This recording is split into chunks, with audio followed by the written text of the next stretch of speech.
ang dating kasintahan. Pagkatapos ng 5 taong hiwalayan, biglang nagpakita sa kumpanya at naging boss pa ni Miguel.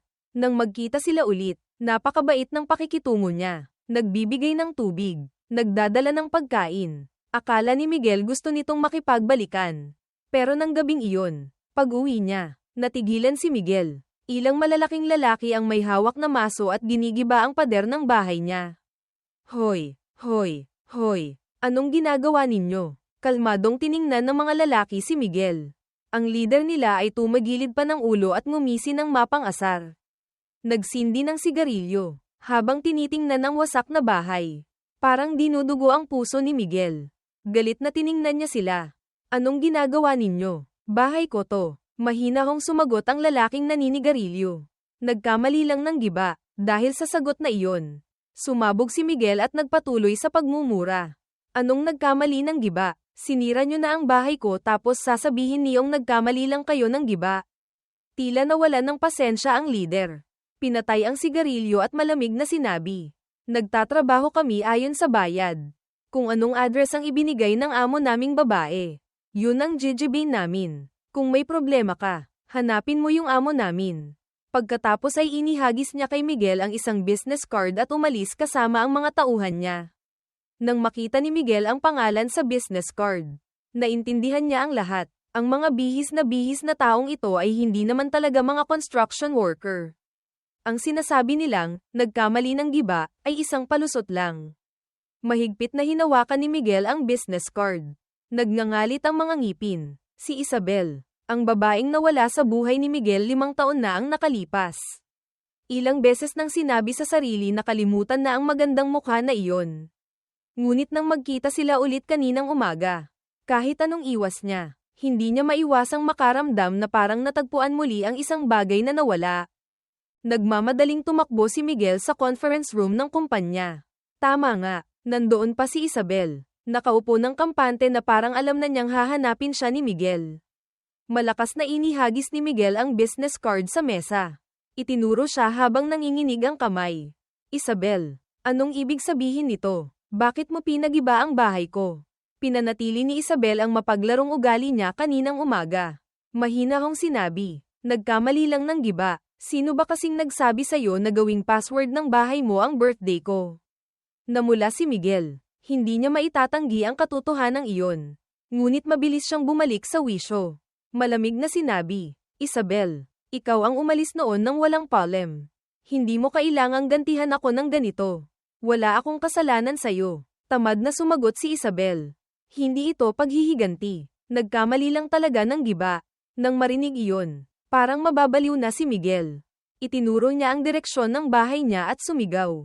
Isang nagkamali lang ng giba, tapos na agad ang usapan. Sinira mo ang bahay ko. Saan ako titira? Ngumisi si Isabel nang may pang-aakit. Sa bahay ko ka matulog. Ang mga salitang iyon ay nagpatigil kay Miguel. Kasabay nito, napagtanto niya ang isang bagay, huwag na huwag mong mamaliitin ang kakayahang manakit ng isang magandang babae. Kapag ang isang babaeng kasing ganda ng diwata ay nakaupo sa harap mo. Nakadekwatro ang mahahabang binti, at sinabing, sa bahay ko ka matulog. Sino mang lalaki ay maiintindihan ang pahiwatig ng larong pangmatanda na ito. Ngunit mabilis na natauhan si Miguel. Sumimangot ng may pagkainis. 5 taon na tayong hiwalay. Magrespetuhan naman tayo. 5 taon. Sapat na yun. Kung hindi ka nagpakita ngayon, malapit na talaga kitang makalimutan. Nang marinig iyon, biglang tumayo si Isabel. Bahagyang ngumiti, at lumapit kay Miguel. 5 sentimetro na lang ang layo. Tiningnan niya ito ng may paghamak. Kakalimutan mo ako. Paano? Sa bibig lang. Likas na umatras si Miguel ng isang hakbang. Maingat na tinitingnan ng babaeng may balingkinitang katawan sa harap niya. Nang makitang umatras si Miguel, agad hinawakan ni Isabel ang kurbata niya. Malakas na hinayla palapit ang mukha nito. Ang babaeng kumuha ng kalahati ng buhay niya noon ay nagbalik. Sa pagkakataong ito, para kunin ang natitirang kalahati, biglang lamambat ang tingin nito. Pagkatapos, ang mapupulang labi ay biglang dumampi sa labi ni Miguel. Nagulat si Miguel. Napagtantong may hindi magandang mangyayari. Malakas ang kabog ng dibdib. Lumipas ang oras. Unti-unting nabawi ni Miguel ang katinoan mula sa malambot at matamis na labi na iyon. Nakaramdam siya ng kakaibang hiya. Namula si Miguel at itinulak ito. Anong ginagawa mo? Bahagya lang kinagat ni Isabel ang labi. Tinitingnan si Miguel ng may pananabik. Walang anumang paliwanag. Ang ganda at katawan niya ang likas niyang sandata. Ngunit alam ni Miguel na hindi na sila maaaring bumalik sa dati. 5 taon ay napakatagal. Sa panahong iyon, walang anumang balita kay Isabel. Sino ang nakakaalam kung ano ang nangyari? Sa madaling salita, hindi alam ni Miguel kung niloko ba siya nito. Higit pa rito, ang sabihing hiwalay na ay hiwalay na. Ang sabihing magbabalikan ay magbabalikan na lang. Sa relasyong ito, wala bang karapatang magsalita si Miguel? Malamig na suminghal si Miguel. Seryosong sinabi, sana ay respetuhin mo ang sarili mo. Maayos na ang buhay ko ngayon. Huwag mo nang guluhin pa. Pagkasabi niyon, tumalikod si Miguel at umalis. Ayaw nang makipag-ugnayan pa sa babaeng ito. Tiningnan ni Isabel ang matigas na likod ni Miguel na papalayo. Bahagyang ngumiti, buti nga sayo. Sino kasing nagsabing itulak mo ako noon? Patuloy pa rin sa paglakad si Miguel. Nang marinig iyon, muntik na siyang matamba sa galit. Namula si Miguel. Tumalikod at sinaman ng tingin si Isabel na nakangiti ng malapad. Saka malamig na suminghal. Nag-iisa si Miguel na naglalakad sa kalye nang biglang mag-vibrate ng 2 beses ang telepono sa kanyang bulsa. Kinuha niya ito para tingnan. At natulala si Miguel nang makitang ang balanse sa kanyang card ay biglang nadagdagan ng 1 milyon. Agad na sumunod ang isang text message mula sa numerong nagtatapos sa 8,888, nagkamali lang ng giba. Ito ang bayad pinsala. Agad na nanigas ang ekspresyon ni Miguel. Napakabigat ng kanyang dibdib. Kasabay nito ang matinding pag-aalala. Si Isabel ngayon, basta-basta na lang kung gumastos ng milyon-milyon. Sobra na yata, kahit may kaya ang pamilya niya. Hindi naman sila ganoon kay Aman para basta na lang magwaldas ng milyon. Dahil dito, hindi maiwasang magduda si Miguel. Sa loob ng 5 taon, ano kaya ang ginawa nito at bigla siyang yumaman ng ganito? Kung lalaki ang may pera, wala namang problema. Pero kung babae ang may pera, medyo delikado. Hindi maiwasang may ugnay ito sa mga kadudadadang transaksyon. Sa ibang babae, hindi siya sigurado. Pero kay Isabel, na may ganyang kagandahan at katawan, kung ibababa lang niya ng kaunti ang kanyang pamantayan, ang 10 milyon ay hindi malaking halaga. Mayroong magbabayad sa kanya. Ngunit agad ding umiling si Miguel. Iwinala ang iniisip. Iniwan na siya ng babaeng ito. Paano man siya yumaman? Ano namang pakialam ni Miguel doon? Sa mga sandaling iyon, tumunog ulit ang telepono. Mensahe mula kay Isabel, huwag mo nang ipaayos ang bahay. Kada ayos mo, jijibin ko ulit. Nang mabasa ang mensaheng ito, muntik nang ihagis ni Miguel ang telepono sa sobrang galit. Pag-uwi sa bahay, tiningnan ang wasak na silid sa harap niya. Napabuntong hininga na lang si Miguel sa kawalan ng magawa. 1 milyon para sa pagkukumpuni. Nasayang lang. Kumuha si Miguel ng ilang tabla at ginawang pansamantalang higaan. Balak na doon muna magpalipas ng gabi. Saka naiisipin ng ibang bagay. Ngunit nang akmang matutulog na, tumunog ang doorbell. Tumayo si Miguel. Lumapit sa pinto. Sumilip sa peephole. Nakita niya si Isabel na nakahalukip-kip sa labas ng pinto. Agad na dumilim ang mukha ni Miguel. Nagpanggap si Miguel na walang tao sa bahay. Bumalik sa silid. Sa labas ng pinto, nakita ni Isabel iyon. Pinindot ulit ang doorbell. Para makumpirma, hindi nagbukas si Miguel. Ngumuso si Isabel ng may pagkainis. Nakalimutan kong gibay ng pinto. Pagkasabi niyon, itinaas niya ang paa at sinipa. Kalabog. Isang malakas na tunog ang gamulat kay Miguel na nasa loob ng bahay. Panipi. Lintik. Anong ginagawa niya? Sumunod pa ang 2 sipa. At sa wakas, nasira ang trangka. Itinulak niya ang pinto at pumasok sa bahay. Napasigaw si Miguel. Hating gabi na. Nababaliw ka na ba? Pero parang walang pakialam si Isabel. Naka-high heels. Tamad siyang pumasok. Tinitingnan ng ayos ng bahay at nagkomento. Ang liit naman ng bahay. Ang pagpasok mo sa bahay ng may bahay ay labag sa batas. Lumingon si Isabel kay Miguel. May mapanlinlang ng ngiti sa mukha. Nigel, iligtas ako ng tao. Kanina pa ako doorbell ng doorbell. Hindi ka nagbubukas. Akala ko may nangyari na sa asawa ko kaya ako pumasok. Labag ba sa batas yun? Nagalit si Miguel hanggang sa mabulunan. Itinuro ang sirang pinto. Itong pinto. Paano to? Babayaran ko lang. Kalmadong sabi niya. Ilang kasing lang naman yan. Pagkatapos ay tumingin siya sa labas ng pinto at mahinang sinabi. Sa bahay ko ka matulog. Nang marinig iyon, lalong napakunot noo si Miguel. Si Miguel at si Isabel ay hiwalay na. Dati, mahal na mahal ni Miguel si Isabel. Pati na ang mapangahas at prangka nitong ugali. Pero iba na ngayon. Ang hiwalayan ay nangangahulugang ang kanyang kapangahasan at pagiging prangka ay hindi na para kay Miguel lamang. Sa 5 taon nilang hiwalay, sigurado si Miguel na may ibang lalaki nang nakinabang sa kapangahasan nito. Tulad niya noon, hindi ito pagdududa. Ang pag-aalala nito sa kanya ngayon ay maaaring maging pag-aalala rin sa iba bukas. Ang ugali ang pundasyon, at hindi iyon magbabago. Tiningnan ni Isabel ang reaksyon ni Miguel. Malamig na ngumiti. At nagtanong, galit ka ba talaga sa akin ng ganyan? Alam mo na yan, maikling sagot ni Miguel. Saka determinadong nilampasan siya. Tiningnan ni Isabel ang papalayong likod ni Miguel. Walang magawang itinaas ang 2 kamay. Hindi sinubukang pigilan ito. Alam niyang ang isang disenteng lalaki tulad ni Miguel ay hindi masusupil sa isang araw lang. Kailangang dahan-dahan. Gamit ang oras. Sakto naman. Oras ang hindi niya kinakapos sa ngayon. Simula pa lang ito, sigurado siyang mapapabagsak din niya si Miguel. Maaga man o huli. Kinabukasan, nakipag-ugnayan si Miguel sa isang kumpanya ng pagkukumpuni. May dumating agad para maglinis ng bahay ni Miguel. Lumipas ang 1 buwan. Natapos na rin sa wakas ang pagkukumpuni sa bahay ni Miguel. Unti-unting lumalamig ang panahon. Kaluskos ng mga dilaw na daong nalalaglag. Tinapakan ni Miguel ang mga dilaw na dahon. Huminga sa kanyang palad. Kinuskos ang 2 kamay para magpainit.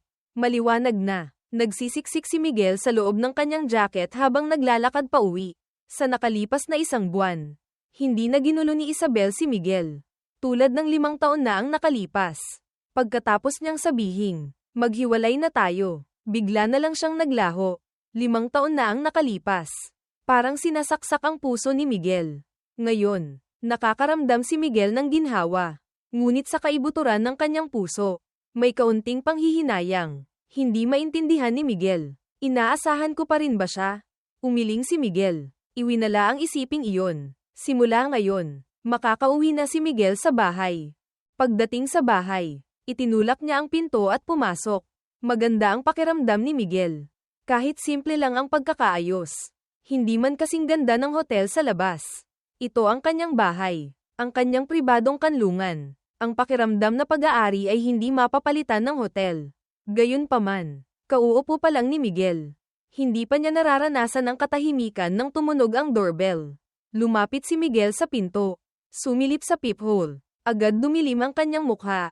Si Isabel. Sa tabi niya ay may ilang lalaking nakaitim.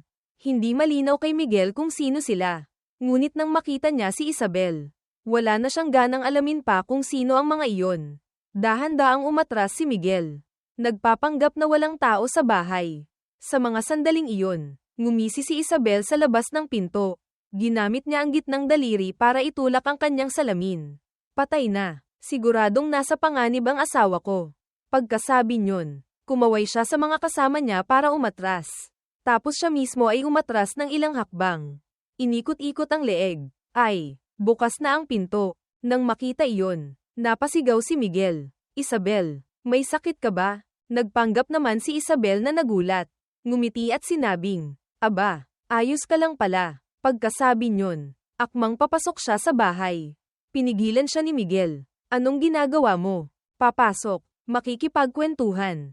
Pasensya na, hindi kita inimbitahan. Naiinis na tiningnan siya ni Miguel.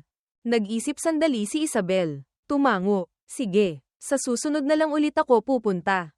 Pagkasabi niyon, tumalikod siya. Tinapak-tapik ang pinto ng bahay ni Miguel. At bamulong. Ang pangit naman ng kalidad ng pintong to. Tiningnan ni Miguel si Isabel na basta na lang umalis. Nanginginig sa galit. Nasaksihan na ni Miguel ang mga gimik ni Isabel. Sa pagkakataong ito, nasa bahay si Miguel. Sa susunod, kung wala si Miguel sa bahay, siguradong gagawa na naman siya ng dahilan na nagkamali ng giba para wasakin ang kakaayos lang na bahay. Kahit ay report sa pulis, walang silbi. Sasabihin lang nilang nagkamali ng address. Sino ang makakagawa ng anuman sa kanya? Sa huli, Si Miguel pa rin ang kailangang magbayad. Ang pinakamasaklap, hindi sila kinakapos sa pera. At umalis ka na, walang magawang sabi ni Miguel. Nang marinig iyon, ngumisi si Isabel ng mapanlinlang. Hindi siya lumingon, ngumiti lang at nagtanong, HMM. Malamig na suminghal si Miguel. Hindi na pinahirapan ni Isabel si Miguel. Tumalikod siya, ipinasok ang mga kamay sa bulsa ng pantalon. At kampanteng pumasok sa bahay. Sumunod din sa loob ang mga bodyguard. Noon lang napansin ni Miguel na pamilyar ang mga mukha nila.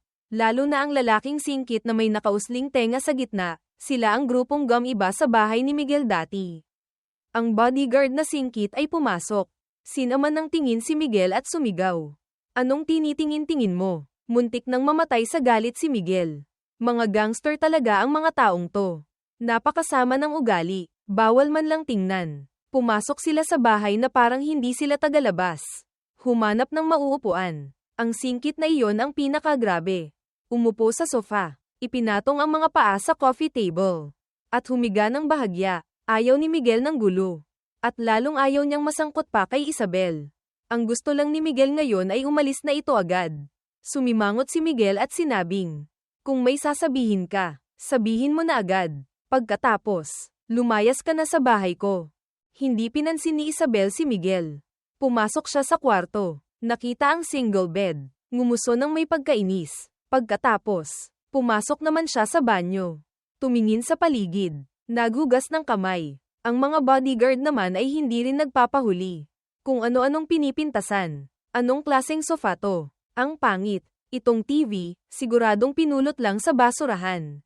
Lumabas si Isabel mula sa banyo. Nagpupunas ng kamay gamit ang tissue.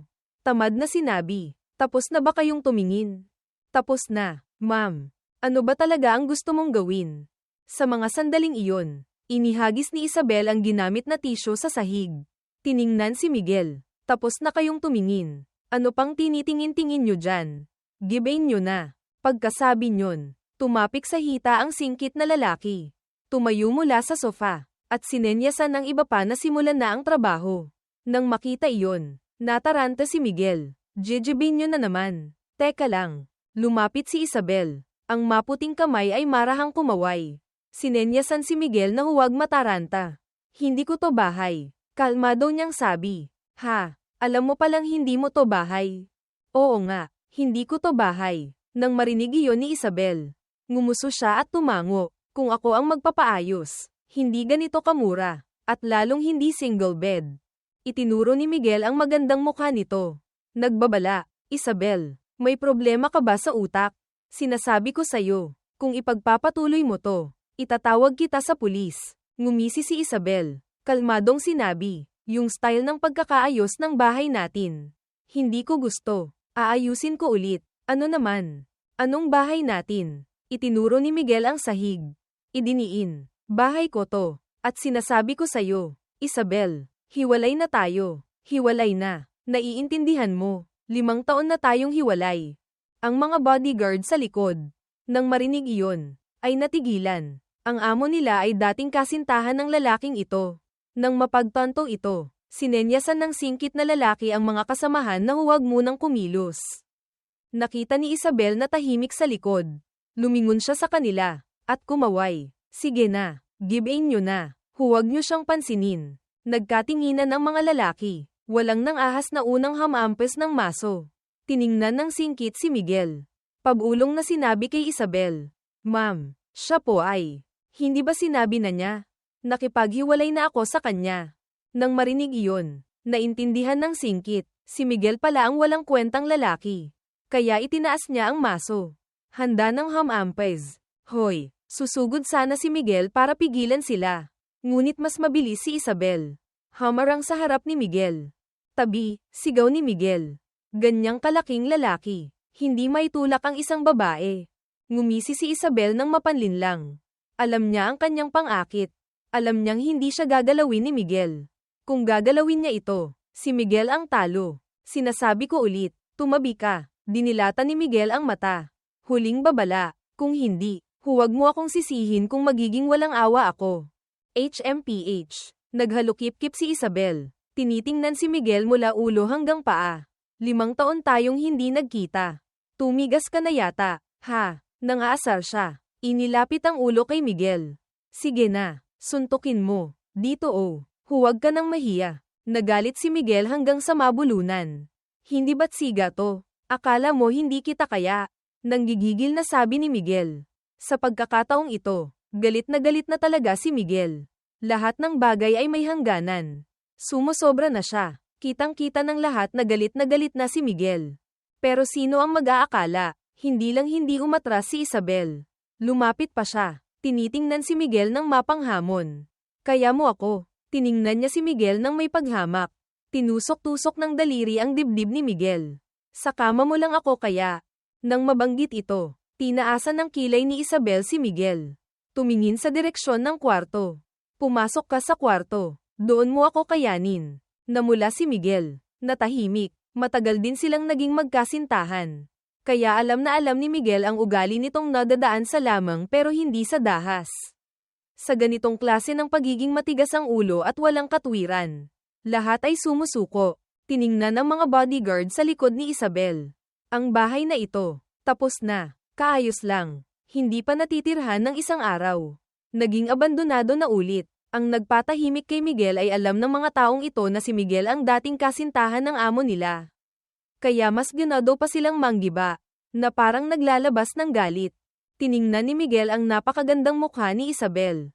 Ang pagiging matigas ay siguradong hindi uubra. Kailangan ng malumanay na paraan. Isabel, ilang taon na ba tayong hiwalay? Napakatagal na. Hindi na tayo pwedeng magkabalikan. Payo ni Miguel. Wala naman akong sinabing gusto kong makipagbalikan sa iyo ah. Kung ganoon, ano ba talaga ang gusto mong gawin? Pumalakpak si Miguel. Hindi talaga maintindihan kung ano ang gusto nito. Hindi ba pwedeng mabuhay na lang tayo ng kanya-kanya? Hindi sinabi ni Isabel ang kanyang layunin. Sumimangot siya ng may pagkainis. Lumingon. At sinaman ng tingin ang mga bodyguard. Dahan-dahan lang. Bahay ko to. Pagkatapos, itinuro niya ang pader. Yan ang load-bearing wall. Huwag niyong basta-basta give in. Sunod-sunod na tumango ang singkit. Pasensya na po, ma'am. Medyo na-excite lang ako. Habang walang tigil sa paghingi ng tawad kay Isabel. Aksidente niyang nakita ang tingin ni Miguel. Tumayo siya ng tuwid. Itinaas ang manggas ng damit. At sumigaw. Anong tinitingin-tingin mo? Matagal na siyang hindi nagugustuhan si Miguel. Ilang taon na siyang sumusunod sa amo niya. Kahit papaano ay naiintindihan na niya ang ugali nito. Hindi mabilang ang mga nanliligaw sa amo niya. Lahat ay primera klase. Pero wala ni isang sinagot ang amo niya. Dahil dito, ilang beses nang naghinala ang mga tauhan na baka tomboy ang amo nila. Ngayon lang niya naintindihan. Ang amo pala nila ay may gusto sa tandang ito. At itong tandang ito, hindi marunong magpahalaga. Naglakas loob pang iwanan ng amo nila. Hayop talaga. Nang makita iyon ni Isabel, naningkit ang mga mata, malamig ang tingin. Ang singkit na lalaki, nang makita iyon, ay natakot at hindi na nang ahas pang magsalita. Lahat ay may pagkakataong magalit. Ganoon din si Miguel. Kay Isabel, wala talagang magawa si Miguel. Ngunit ngayon, si Miguel ay puno ng galit. Lalo na sa singkit na lalaking ito. 2 beses nang giniba ang bahay ni Miguel. Hindi lang ito dahil hindi nagugustuhan ng singkit si Miguel din ay hindi siya gusto. Ang galit ni Miguel ay nakatuon lahat sa kanya. Nagkatinginan ang 2 lalaki. Parehong naningkit ang mga mata. Ang sama ng loob ay tila nagsimula na.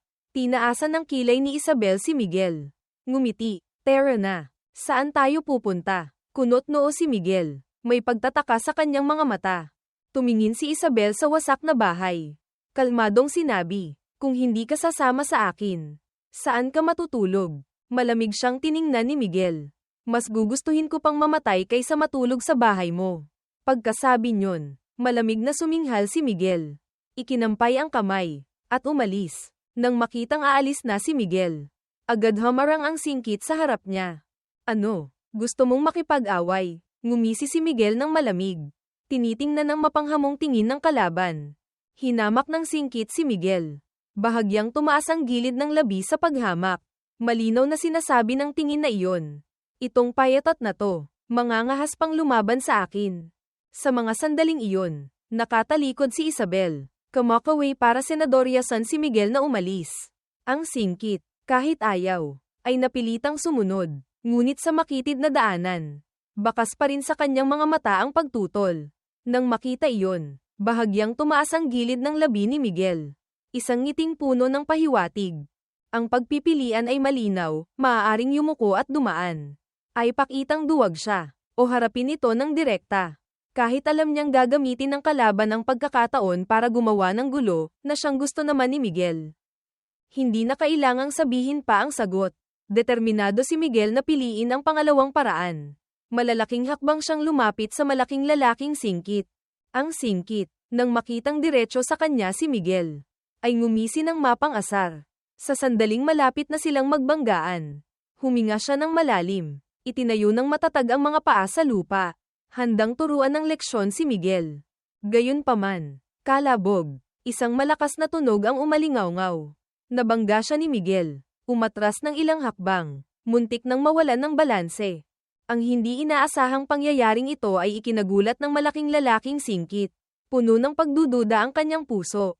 Halos 100 kilo ang timbang ko. Ang body fat percentage ko ay mababa pa sa 4%. Bihasa ako sa martial arts. Paano akong ganun kadaling naitulak pa atros? Inilahad ni Miguel ang kamay para saluhin siya. May inosenteng ngiti sa mukha, ngunit may bakas ng pang-aasar sa kanyang mga mata. Madulas ang sahig ng bahay ko. Mag-ingat ka. Pagkasabi niyon, tinapak-tapik ni Miguel ang balikat ng malaking lalaki. Nilampasan ito, at iniwan ng singkit na tulala. Nakaalis na si Miguel. Malamig na sinulyapan ni Isabel ang singkit. Luis. Ma'am, seryosong sabi ng singkit. Anong nangyari kanina? Wala po. Pilit na ngumiti si Luis. Tumango si Isabel. Hindi na nagtanong pa. Nag-atubili sandali si Luis. Ngunit hindi napigil ang magtanong. Ma'am, yung lalaking yun. Marunong po ba siyang makipaglaban? Hindi. Lalo itong nagpaduda sa kanya. Nagkamali lang ba ako? O sobrang dulas lang talaga ng sahig? Ganoon ba talaga katsamba? Hating gabi na. Tahimik, habang pauwi si Luis, nakaramdam siya ng kakaiba, parang may sumusunod sa kanya. Maingat siyang nagmasid, at sa wakas, nakumpirma niyang may isang taong sumusunod sa kanya. Hindi malayo, hindi rin malapit, nang pumasok si Luis sa elevator. Nakita niya ulit ang anino ng taong iyon sa pinto ng elevator. Ang bakal na pinto ng elevator ay bahagyang nagsisilbing salamin, hanggang sa magsara ang pinto ng elevator. Hindi sumunod ang taong iyon. Ngunit nang lumabas si Luis sa elevator sa ika-8 palapag, ang taong iyon ay kampanteng nakatayo na sa labas ng pinto. Mukhang matagal nang naghihintay. Tiningnan ni Luis ang tao. Walang sinabi. Diretsyong pumasok sa bahay. Ang tao ay nakasandal pa rin sa pader. Walang anumang kilos. Kasasara pa lang ng pinto. Biglang umalingaw-ngaw sa labas ang mabilis na mga yapak. Sinundan ng isang malakas na kalabog. Wasak ang trangka ng pinto. Ang lalaki ay kalmadong pumasok sa bahay. Anong ibig sabihin nito? Malamig na tanong ni Luis. Nigel iligtas ng tao. Kalmadong pumasok ang lalaki sa bahay. Kasabay ng pagtanggal ng kanyang baseball cap. Nang makita si Miguel, natigilan si Luis. Pagkatapos ay humalakhak. Nigel iligtas ng tao. Oo, nag-aalala akong baka na-gas poison ang kapatid ko. Wala nang oras. Kaya sinira ko na ang pinto para makapasok. Sabi ni Miguel habang pumapasok sa sala. Pagkatapos, walang pakundangang umupo si Miguel sa sofa. Bumubulong pa. Ang pangit naman ng sofa na to. Ang ngiti ni Luis ay may halong galit. Plano mo pa bang give-in ulit ang bahay ko? Nang marinig iyon, nainis si Miguel at sinabing, magkapatid tayo. Huwag ka namang ganyan magsalita. Tinutulungan lang kitang ayusin ang bahay mo. Nagngangalit sa galit si Luis. Humigpit ang hawak sa mga kamao. Lumitaw ang mga ugat, ngunit nang maalala ang bilin ng amo niya, hindi pwedeng galawin ng lalaking ito, na pabuntong hininga na lang siya sa kawalan ng magawa. Dahil sa amo ko, palalampasin kita ngayon. Umalis ka na. Ngunit ang sumunod na sinabi ni Miguel ang nagpasiklab ng kanyang galit. Sa tingin mo, kaya mo akong labanan. Ang mga salitang ito ay lubusang nagpagalit kay Luis. Malamig ang kanyang tingin. Mababang boses na sinabi, ikaw ang humanap niyan. Pagkasabi niyon, agad siyang sumugod kay Miguel. Gayunpaman, hindi umiwas si Miguel. Tahimik lang siyang nakatayo. Pinapanood si Luis na sumusugod. Lalong lumapad ang ngiti sa kanyang mukha. Ilang minuto ang lumipas. Nakaluhod si Luis sa lupa. Walang tigil na humihingi ng tawad. Kuya, mali na ako. Huwag mo na akong saktan. Itinigil ni Miguel ang kamay. Inilahad ang kamay na parang may hinihingi. Natigilan si Luis. Kahit ayaw, masunarang ibinigay niya ang lahat ng pera niya kay Miguel. Inihagis ni Miguel ang pera sa isang tabi. Itinuro ang maso sa tabi ng pinto. Naiinis na sinenyasan. Nalungkot si Luis. Tumango. At ibinigay ang maso kay Miguel. Noong una, akala ni Miguel na ang pagsira ng mga gamit ay isang paraan para mailabas ang stress. Ngunit hindi nagtagal. Napagod na si Miguel. Inihagis niya ang maso. Kumaway kay Luis. Halika dito. Nang marinig iyon ni Luis, natulala siya. Hindi niya alam kung ano ang gagawin. Nainis si Miguel. Sinampal siya. Ano pang tinitingin-tingin mo dyan? Gibain mo na. Malungkot ang mukha ni Luis. Walang magawang kinuha ang maso. Kampanteng umupo si Miguel sa sofa. Nagsindi ng sigarilyo. At kalmadong tinanong ang kanyang bank account number. Hindi nagtagal. Nakatanggap siya ng notification sa telepono na matagumpay na nailipat ang 1,000,000. Natigilan siya. Mapait na ngumiti. At sinabing, Kuya, ano ba talaga ang gusto mo? Nang marinig iyon ni Miguel, nainis, tumapik sa hita, at umayos ng upo. Sinasabi ko sa'yo, baliw yang si Isabel na yan. Palagi na lang ginigiba ang bahay ko. Hindi ko maintindihan kung ano ang gusto niya. Nang marinig iyon ni Miguel, hindi rin alam ni Luis kung ano ang sasabihin. Pagkaraan ng ilang sandali, pinatay ni Miguel ang sigarilyo sa ashtray. Tiningnan si Luis. Mukhang tamad ang kanyang postura. Ngunit matalas at mapanuri ang kanyang mga mata. Gaano ka nakatagal sumusunod kay Isabel? Sa ilalim ng hindi nakikitang presyon mula kay Miguel. Tapat na sumagot si Luis. 5 taon. Sa 5 taon na yun, ano ang ginawa ni Isabel? Nang marinig ang tanong na ito, natigilan si Luis. Nanigas ang kilos niya sa paghampas ng maso. Responsable lang po ako sa seguridad ni ma'am. Nang marinig iyon ni Miguel, naningkit ang mga mata. Nagsasabi ito ng totoo. Ngunit paligoy-ligoy ang sagot. Matagal siyang tinitigan ni Miguel. Napabuntong hininga. At pinalampas na lang siya. Tumayo si Miguel. Kalmadong sinabi, yung pagkikita natin ngayon, hindi malalaman ni Isabel, di ba? Depende po kung magtatanong siya. Makatarungan. Kontentong tinapak ni Miguel ang balikat niya. Pagkatapos ay kumuha ng isang banta ng litrato mula sa bulsa ng kanyang damit. Ngumiti at sinabing, gusto mo bang ipaayos ulit ang bahay mo? Walang sinabi si Luis, ngunit lalong naging halata ang sakim na tingin sa kanyang mga mata. Nang makita ang eksenang ito, humalakhak si Miguel. Tinapak ulit ang balikat niya. Magkapatid tayo, di ba? Nagpatuloy si Miguel. Isa pa. Ayoko lang malaman ni Isabel ang masyadong maraming bagay. Bilang magkapatid, siguradong tutulungan mo ako sa maliit na bagay na to. Di ba? Nang banggitin ang magkapatid.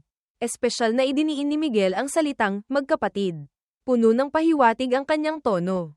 Hindi na nagsalita pa si Luis. Alam niyang sa mga sandaling ito, wala na siyang ibang pagpipilian. Mga 10 minuto ang lumipas. Dumating sila sa isang hotel. Pagbaba ng sasakyan, tiningnan ni Luis ang hotel sa harap niya. Nagtataka ang ekspresyon. Biglang nagbago ang kanyang mukha. Natatakot na umatras ng isang hakbang. Isang walang dahilan na takot ang bumalot sa kanyang puso. Lintik, kung hindi ko siya kayang labanan. Sige na, gibain na niya ang bahay ko. Ngayon, gusto pa niyang makipagtalik sa akin. Pag-isipang mabuti, hindi naman ito imposible. Giniba ni Ma'am ang bahay ni Miguel dahil gusto niyang makasama si Miguel. Ngayon, giniba ni Miguel ang bahay niya. Gusto rin niyang makasama siya. Si Miguel ay naglalakad sa unahan. Nang makitang hindi sumusunod si Luis, lumingon siya. Nagtataka. Tara na. Kuya, patawarin mo na ako. Trabahador lang po ako. Nanginginig ang boses ni Luis. Halos maiyak na. Isang tulog lang naman. Kakainin ba kita? Huwag. Namutla ang mukha ni Luis. Ngunit sa huli ay kinaladkad pa rin siya ni Miguel papasok sa silid ng hotel. Nag-iwan si Miguel ng isang salita. Babalik ako agad. At nagmamadaling umalis. Takot na tumingin sa paligid si Luis. Nagulat nang makitang naroon din ang mga kapatid niya. Lahat sila ay mapatla ang mukha. Wala na ang dating angas. Boss, hindi makapaniwalang sabi ng isa sa kanila. Tumango ng mabigat si Luis. Naintindihan niyang pareho lang ang sinapit nila. Boss, si Miguel, ano ang gusto niyang gawin? Hindi napigil ang magtanong ng isa. Nang maisip kung ano ang gustong gawin ni Miguel, dumilim ang mukha ni Luis. Pinagiba tayo ni ma'am ng bahay niya. Pagkatapos, lahat ng bahay natin ay giniba. Giniba ni ma'am ang bahay niya dahil gusto niyang makasama siya. Ngayon, tinipon tayo ni Miguel sa silid na ito. Huminga ng malalim ang lahat. Isang malamig na simoy ang naramdaman. Kung ganoon, saan siya nagpunta? Bumili ng kagamitan. Anong kagamitan? Ano sa tingin mo? Pabalang na tanong ni Luis. Puno ng pahiwatig ang boses. Ang silid ay nabalot ng nakakabinging katahimikan. Sa mga sandaling iyon, bumukas ang pinto ng silid. Dahan-daang bumukas ang pinto ng impyerno. Ang lalaking iyon ay nagbalik. Ang mga malalaking lalaki sa silid ay nagsipanginig. Alam nilang lahat na ang pagbukas ng pintong ito ay nangangahulugan ng isang bagay. Haharapin nila ang isang pagkawasak na hindi pa nila naranasan sa maraming taon nilang pagiging bodyguard. Itinulak ni Miguel ang pinto at pumasok.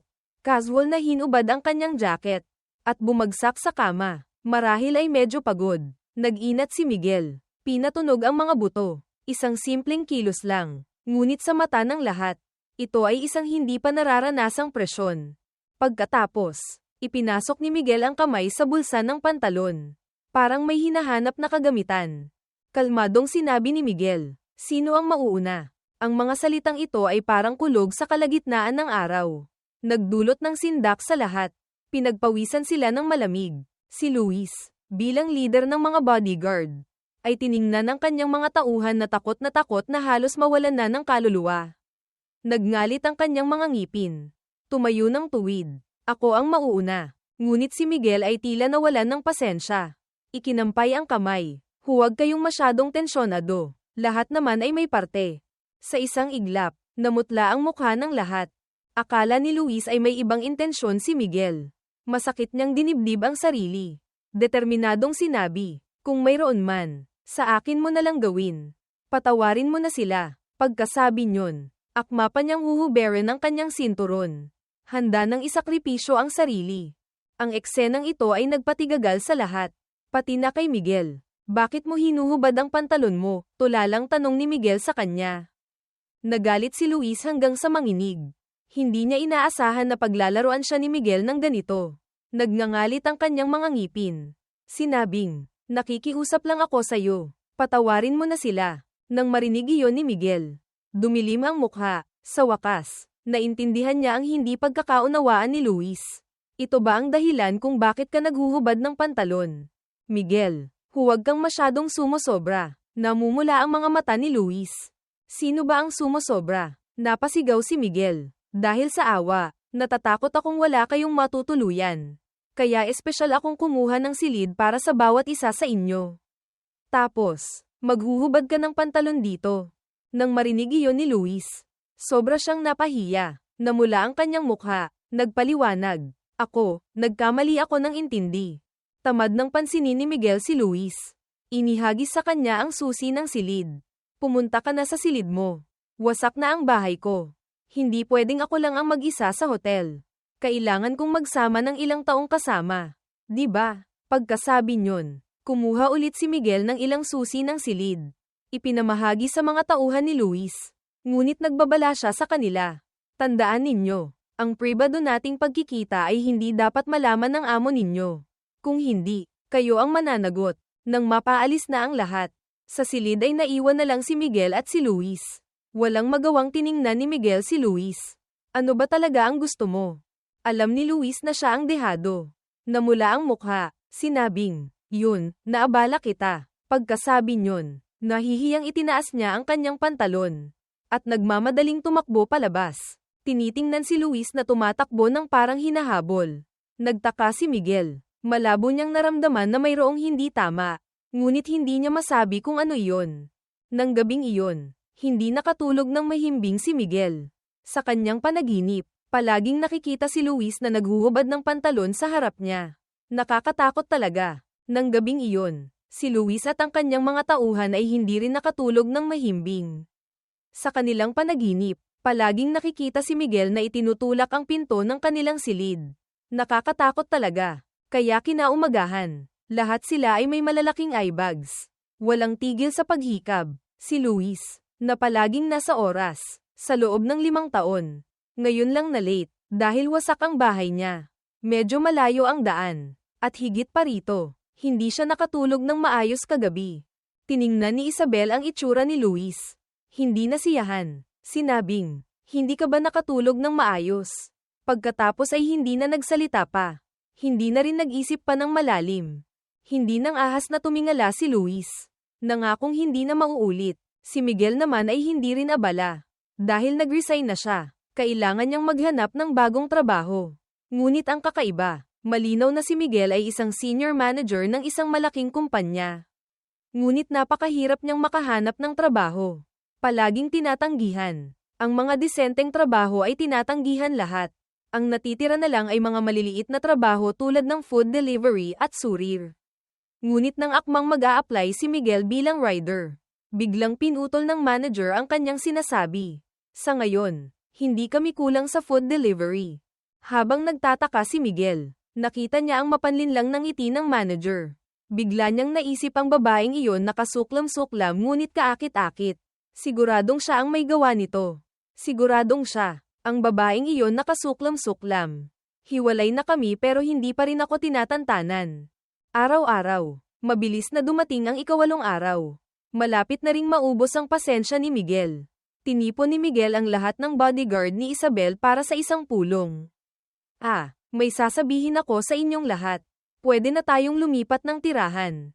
Pagkasabi niyon, natigilan ang lahat. Hindi sila makapaniwala sa narinig. Ang pinakamatindi ang reaksyon ay si Luis. Excited siyang sumugod at hinawakan ang balikat ni Miguel. Totoo ba? Natulala si Miguel. Hindi niya inaasahan na ganoon katindi ang reaksyon nito sa simpleng suhestyon na lumipat ng tirahan. Ano kayang nakapagpa-excite sa kanya ng ganito? Lahat ay nagpipigil ng hininga. Ang mga matang puno ng pag-asa ay nakatuon kay Miguel.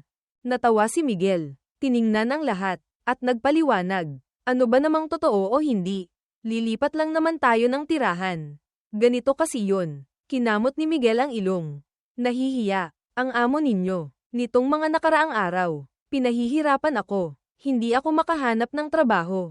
Malapit nang maubos ang ipon ko. Kaya gusto ko sanang dalhin kayong lahat para lumipat ng tirahan. Nang marinig iyon, hindi may pinta ang tuwa ni Luis. Mga kapatid, basta hindi dito. Kahit saan pwede. Pagkasabi niyon, lumingon pa si Luis sa mga tauhan niya sa likod. Lahat sila ay masayang-masaya, sabik na sabik ng lumipat sa bagong bahay. Kung gusto ninyong lahat, mabuti, sasabihin ko na, dito, tumayo si Miguel, lumapit sa bintana, itinuro ang malaking tulay sa kabilang ibayo. Sa ilalim tayo ng tulay matutulog. Sa sumunod na segundo, ang ngiti sa mukha ng mga taong masayang-masaya ay biglang nanigas. Matagal silang hindi nakapagsalita. Hindi inaasahan ni Miguel na magiging ganito kadali ang lahat. Walang tumutol. Tiningnan ni Miguel ang relo. Kumaway. Sinenyasan ng lahat na huwag nang matulala pa. Ayusin na ninyo ang mga gamit ninyo. Tara na. Pagkaraan ng ilang sandali, natauhan si Luis. Pilit na ngumiti. Kuya Miguel, tingnan mo. Ang lamig-lamig ng panahon. Hindi yata magandang matulog tayo sa ilalim ng tulay. Nang marinig iyon, napabuntong hininga si Miguel sa kawalan ng magawa. Tinapak ang balikat niya. Kapatid, sa totoo lang, wala na akong pera. Ang dami mong perang ibinigay ng amo namin. Hindi ka mauubusan. Mapait na ngumiti si Luis. Yung perang yun, ginamit ko na para sa inyong lahat. Mabilis na idinagdag ni Miguel.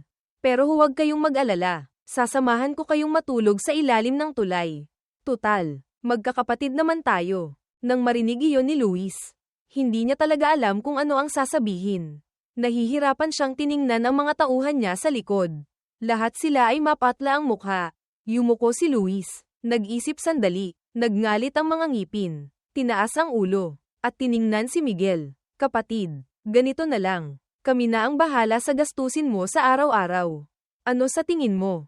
Nang marinig iyon, hindi natuwa si Miguel. Anong ibig mong sabihin? Magkakapatid tayo. Paano ko magagamit ang pera ninyo? Kusang loob kami, mariing sabi ni Luis. Sige na, ang kabaitan ninyo. Tinatanggap ko na. Lumapit si Miguel. Inakbayan siya, at hinayla palabas. Mga kapatid, sa hirap at ginhawa, magkakasama tayo. Pero, akmang magsasalita si Luis. Halos maiyak na si Luis. Ngunit hinayla pa rin siya ni Miguel palabas. Mas masama pa ang itsura kaysa nakakain ng kung ano. Nang gabing iyon, nagmaneho si Isabel para hanapin si Miguel. Nang makitang hinahanap siya nito, sumimangot si Miguel, tumalikod, at umalis. Ngunit hinayla ni Isabel si Miguel. Luhaan ang mga mata. Miguel, mas gugustuhin mo pang Ma'am Alamos kaysa gastusin ang pera ko. Di ba? Pagkasabi nyon, nagulat ang mga tao sa paligid. Lahat ay narinig na ang napakagandang babaeng ito ay nanliligaw sa lalaking iyon. At higit pa rito, parang binubuhay pa niya ito. Sumimangot si Miguel. Iwinaksi ang kamay nito. Malamig na sinabi, lumayo ka sa akin. Miguel, medyo galit na ang boses ni Isabel. Kailangan mo ba talagang maging ganyan? Salamat sa biyaya mo. Malamig na sabi ni Miguel. Walang anumang awa. Alam mo ba kung para saan ang lahat ng ginawa ko sa loob ng 5 taon? Para lang bigyan ka ng buhay na walang inaalala. Ayaw nang makipagtalo pa ni Miguel sa kanya. Ngunit hindi niya talaga matanggap ang ganitong klase ng pag-alis ng walang palem tapos ay idadahilan pang, lahat ay para sayo, ni Isabel. Galit na lumapit si Miguel sa harap niya. Nagngangalit ang mga ngipin. 5 taon. Alam mo ba kung ano ang ibig sabihin sa akin ng 5 taon mong pag-alis ng walang palem? Alam mo ba kung paano ako nabuhay sa loob ng 5 taon? Nang marinig iyon, napabuntong hininga si Isabel. Mas lamaambat ang boses. Miguel, sige na. Nakaraan na yun. Nagbalik na ako. Makinig ka na. Anong gusto mo? Bibilhin ko para sayo. Hindi na natin kailangang mamuhay ng mahirap pa. Nang marinig iyon ni Miguel, una siyang humalakhak ng malakas. Baliw na baliw. Pagkatapos ay naging galit. Sa tingin mo, kulang ako sa pera. Kung gusto mo talaga akong bigyan ng buhay na walang inaalala, sana ay respetuhin mo ang sarili mo. Palayain mo ako. Hindi tulad ngayon na unti-unti mo akong pinipilit. Pagkasabi nyon, tumalikod si Miguel at umalis. Puno ng pagkadismaya ang puso. Mula simula hanggang wakas, hindi nagpaliwanag si Isabel kay Miguel kung ano ang ginawa niya sa loob ng 5 taon. Kung bakit pagkatapos ng 5 taon ay bigla siyang yumaman. At kung saan galing ang perang ito. Tiningnan ni Isabel ang papalayong likod ni Miguel. Mababa at matatag ang kanyang boses. Miguel, ikaw ang pumilit sa akin. Kinabukasan, biglang lumitaw sa lungsod ng Jiangcheng ang isang grupo ng mga taong walang tirahan. Bihis na bihis sila, organisado, at disiplinado. Sa araw, pumapasok sila sa trabaho ng nasa oras. Pagkatapos ng trabaho, sama-sama silang pumupunta sa ilalim ng tulay para matulog. Ang pagtulog sa hotel. Gabi-gabi ay naririnig ang mga batang magkasintahan sa tabi na gumagawa ng bagay. Kung iyon ay mental torture. Ang pagtulog sa ilalim ng tulay ay physical torture. Isang gabi, hindi makatulog si Miguel, kaya lumabas siya sa tulay para pagmasdan ang mga ilaw niya ng lungsod. Puno ng iniisip, hindi niya alam kung kailan. Tahimik na lumitaw si Luis. Mukhang pagod na pagod at walang magawa. Muli na namang gumanap bilang tagapayo. Kuya Miguel, may isang bagay akong hindi maintindihan. Si Ma'am, may pera, may itsura. Bakit hindi ka pumayag? Ilang taon na kayong hiwalay ni Ma'am. Bakit pa kayo magkakasama? Bumulong si Miguel. Sa totoo lang, may gustong sabihin si Luis. Ngunit ang bilin ng amo niya ang nagtulak sa kanyang manahimik na lang. Siyempre, hindi rin nagtanong si Miguel. Ang makarinig ng hindi magandang bagay ay nakakainis. Ang makarinig ng magandang bagay tapos malalamang naghirap si Isabel ay lalong magpapagalit sa kanya. Naiintindihan niya kung ano ang ibig sabihin ng sa hirap at ginhawa. Magkakasama. Noon, hindi dapat iniwan ni Isabel si Miguel. Sa mga sandaling iyon, tumunog ang telepono ni Luis. Mensahe mula kay Isabel. Nagtatanong, nakatulog pa rin ba siya sa ilalim ng tulay? Nag-isip sandali si Luis. Nag-type ng sagot kay Isabel, ano ang sitwasyon? Sa ganitong kalagayan, baka Ma'am Alamos na siya. Pagkatapos ipadala ni Luis ang mensaheng ito, inaasahan niyang hindi na sisigat si Isabel. Ang katahimikan ni Isabel ay nagpa-alerto kay Luis. Kailangan ko nang umalis. Hinala ko. Darating na si Ma'am. Tumango si Miguel. Hindi siya pinigilan. Ayaw ni Miguel na malaman ni Isabel na araw-araw niyang dinadala ang mga bodyguard nito para matulog sa ilalim ng tulay. Napakagulo noon. Mahirap ipaliwanag. Madaling mabuking ang panloloko ni Miguel sa mga tauhan nito. Hindi pa nakakaalis si Luis nang makarinig siya ng isang mapanuyang boses. Hindi ba't ito si Direktor Miguel ng ating kumpanya? Ang nagsalita ay ang direktor ng Publicity Department. Si Dante, tipikal na anak mayaman. Noong hindi pa nagre-resign si Miguel. Siya ang direktor ng Planning Department. Sa teorya, hindi sila masyadong nagkakaugnayan. Ngunit noon, niligawan ni Dante ang isang receptionist sa kumpanya. Sinabi naman ng babae na mayroon na siyang gusto. At ang taong iyon ay si Miguel. Kaya palaging sinasadyang pahirapan ni Dante si Miguel sa kumpanya. Sa mga sandaling ito, nang makita niyang ganito kahirap ang itsura ni Miguel, tuwang-tuwa siya hanggang sa mapang-isi. Direktor Miguel, ang ganda ng porma mo. Anong ginagawa mo dito? Na Ma'am Alamos. Pagkasabi niyon, kumuha pa siya ng ilang barya mula sa bulsa. Ngumingisi na ipinapakita kay Miguel. Maswerte ka ngayon. Nakita kita. Hindi pinansin ni Miguel ang pang-aasar nito. Malamig lang siyang sinulyapan. Nagalit si Dante. Ayaw na ayaw niya sa ganitong klase ng ugali ni Miguel na kahit anong pang-aasar ay kalmado pa rin. Lumitaw ang galit sa kanyang mga mata. Kumuha siya ng isang mangkok na bakal mula sa kotse. Inihagis sa lupa sa harap ni Miguel. Ngumiti at sinabing, ang pulubi. Dapat mukhang pulubi. Nang makita iyon ni Luis, sumimangot siya. Medyo hindi niya nagustuhan. Sa totoo lang, sumusobra na ang taong ito. Ngunit si Miguel ay biglang tumingin sa mangkok na bakal sa lupa. Bahagyang ngumiti, at mahinang sinabi, salamat. Ang kilos na ito ay nagpatigagal kina Luis at Dante. Walang sino man ang inaasahan na ganito ang magiging reaksyon ni Miguel. Natawa si Dante ng malakas. Sige na, masaya ako ngayon. Bibigyan pa kita ng 2. Pagkasabi niyon, kumuha siya ng ilang 100 pisong papel.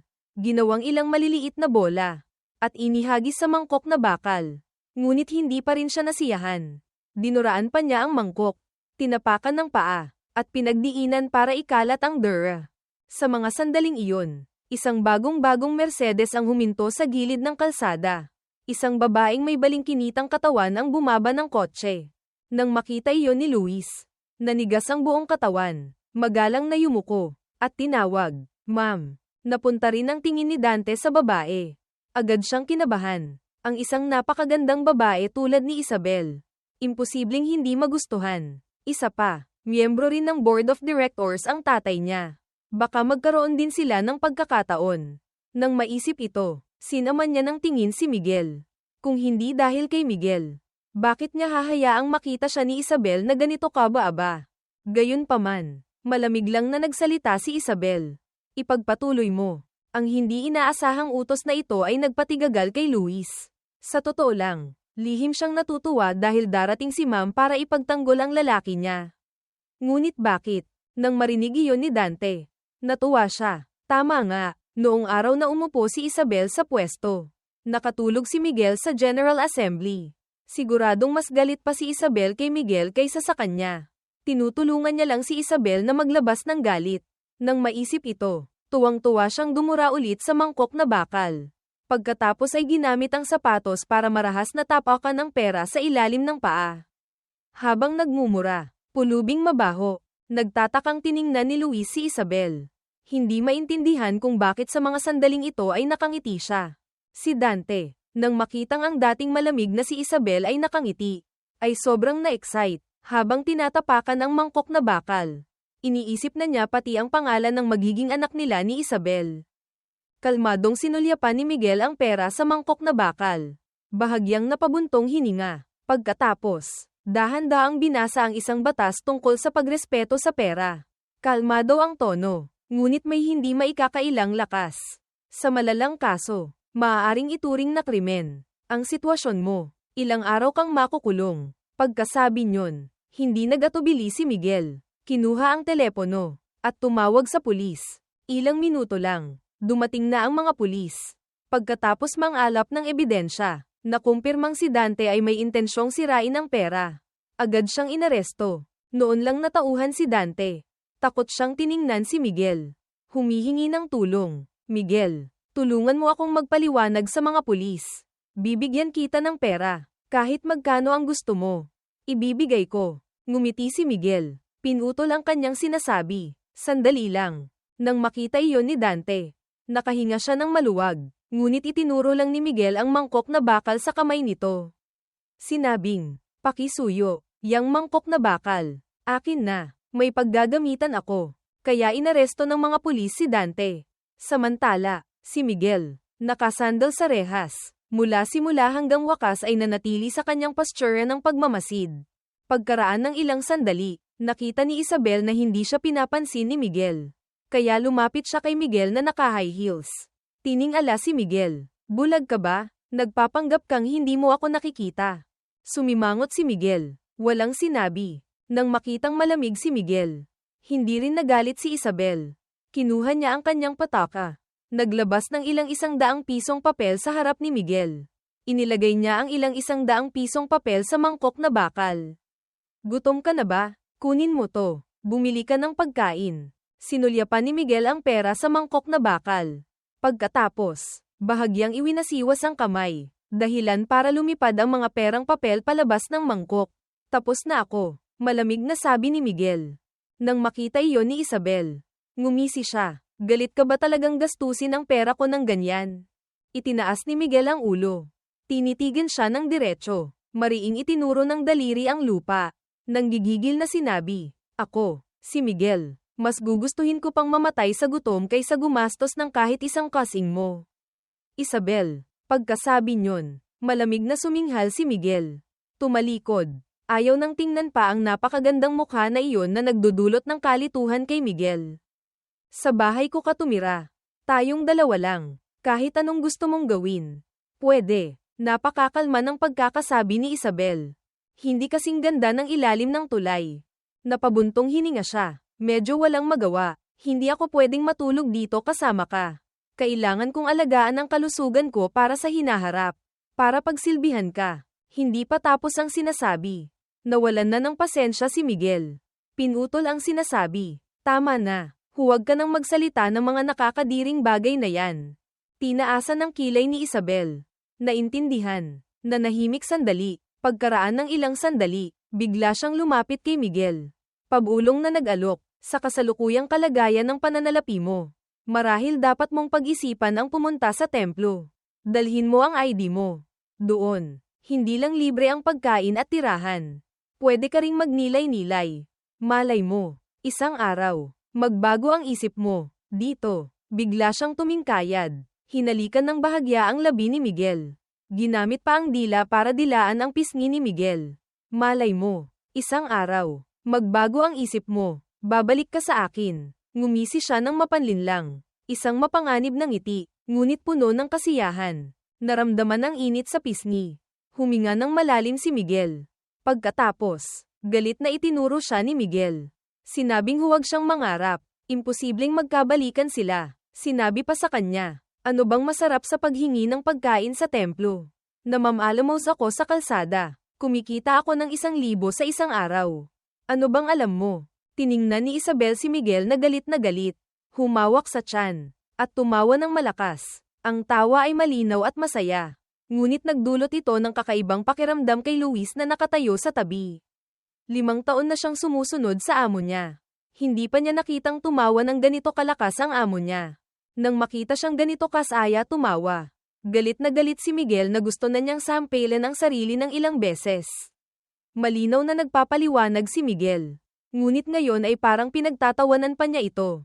Nang maisip ito, lalong nagalit si Miguel. Malamig na suminghal. Tumalikod. At umalis. Ngunit ang sinabi ni Isabel na, may curtain sa kotse ko. Kunin mo para sayo. Ang nagpatigil kay Miguel. Lumingon si Miguel. Sinaman siya ng tingin. Pagkatapos ay binuksan ang pinto ng kotse. Kinuha ang ilang piraso ng curtain sa loob. Pagkatapos, isinara ng malakas ang pinto ng kotse. Nakalakad ng ilang hakbang. Natauhan si Miguel. Lintik, bakit ko kinuha ang gamit niya? Kaya inihagis ulit ni Miguel ang ilang piraso ng curtain sa lupa.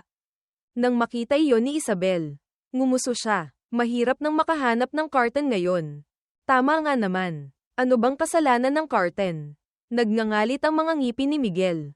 Pinulot ang ilang piraso ng carton. Nang makitang umalis si Miguel, sakalang lumingon si Isabel kay Luis. Bakit ka nandito? Inalis ni Luis ang ngiti. Magalang na yumuko. Ma'am, napadaan lang po ako. Hindi na nakipagtalo pa si Isabel. Tumango lang. At nagmaneho palayo. Habang pauwi, nakadekwatro ang mahahabang binti ni Isabel. Tinitingnan ang tanawin ng lungsod sa gabi. Hindi niya maiwasang maalala ang mga masasayang sandali kasama ang isang tao 5 taon na ang nakalipas. Hindi nagtagal, huminto si Luis sa harap ng kondominium. Tiningnan niya si Isabel na bumababa ng kotse. Nag-atubili sandali, kinamot ang ilong. Nahihiya. Ma'am, gusto ko sanang itanong, may carton pa po ba kayo? Nang marinig iyon ni Isabel, una siyang natigilan. Pagkatapos, lumingon siya. Nagtataka, hindi ka ba nagbibiro? Pagkasabi niyon, naglakad siya palayo na naka-high heels. Sinundan ng tingin ni Luis si Isabel hanggang sa mawala na ito sa paningin. Saka lang siya dahan-daang tumayo ng tuwid. May mapait na ngiti sa mukha. Hindi ako nagbibiro, hindi lang ako ang nanakawan ng carton. Pati rin siya.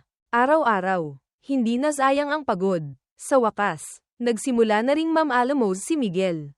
Tutal, lahat ng paraan para kumita ay hinaranggan na ni Isabel. Kung hindi siya mamam-alamos, pupunta lang siya sa templo para magpakalbo. Isa pa, ayon sa pagkakaalam ni Miguel, malaki ang kita sa pamamalimos. Kaya ng araw na iyon, nagpatawag si Miguel ng isang pulong. Puno ng sigasig na nagtalumpati sa harap ng mga bodyguard ni Isabel.